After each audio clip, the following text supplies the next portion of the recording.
కొడాలి నాని గారు ఇన్ని రోజులు ఏమైపోయారు?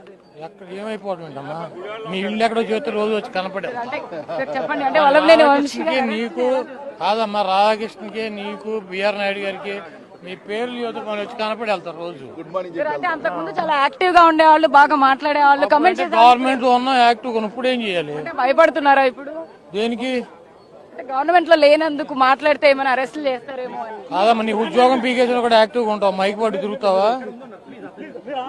ఇప్పుడు నీ ఉద్యోగం పీకేశారు అనుకో, మైక్ అట్టు తిరుగుతావా? మా ఉద్యోగం పీకేశారు కదా, ఇప్పుడు ఏం చేయము యాక్టివ్ గా. వంశీ అరెస్ట్ ఎలా చూస్తారు? అరెస్ట్ లాగానే చూస్తున్నామ్మా. ఏముంది, ఇవన్నీ మామూలుగా చిన్న చిన్న విషయాలు. నెక్స్ట్ మిమ్మల్ని అరెస్ట్ చేయబోతున్నారు అని కూడా రెడ్ బుక్ లో నెక్స్ట్ మీ పేరే ఉందని కూడా వార్తలు వినిపిస్తాయి. నేను చూడలేదమ్మా రెడ్ బుక్, మీరు చూసారా? నాకు చూపించలే, మీకు చూపించాడా? పార్టీలో అయితే మీరు ఉన్నారు కదా? ఏ పార్టీలో? పార్టీలో ప్రస్తుతం మీరు యాక్టివిస్ట్ గానే ఉన్నారు కదా, ఎందుకు లేనని చెప్పి నువ్వే చెప్పావు.